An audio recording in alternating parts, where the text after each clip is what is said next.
Necə də yaraşır şəhərimizə, gözəllik içində bayram axşamı. Necə də doğmadır, xoş gəlir bizə, yandırın hər yanda gül ışıqları. Necə də doğmadır, xoş gəlir bizə, yandırın hər yanda gül ışıqları.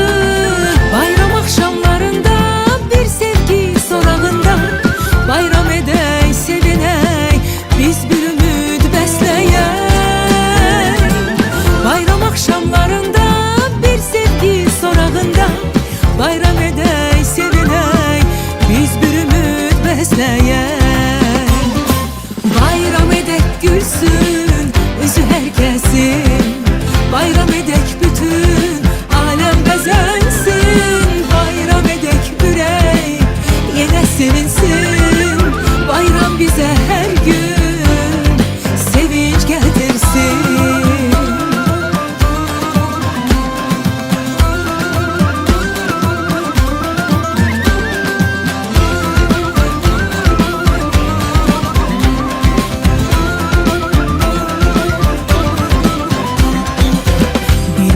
Büsat var bayram axşamı, arzular, xəyallar, nəğmələr üçün.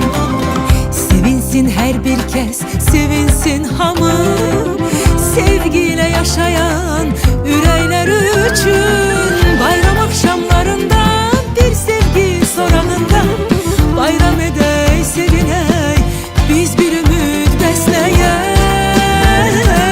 Bayram axşamlarında bir sevgi sorağında, bayram edək, sevinək, biz bir ümid bəsləyək. Hey, bayram edək gülsün üzü hər kəsin, bayram edək bütün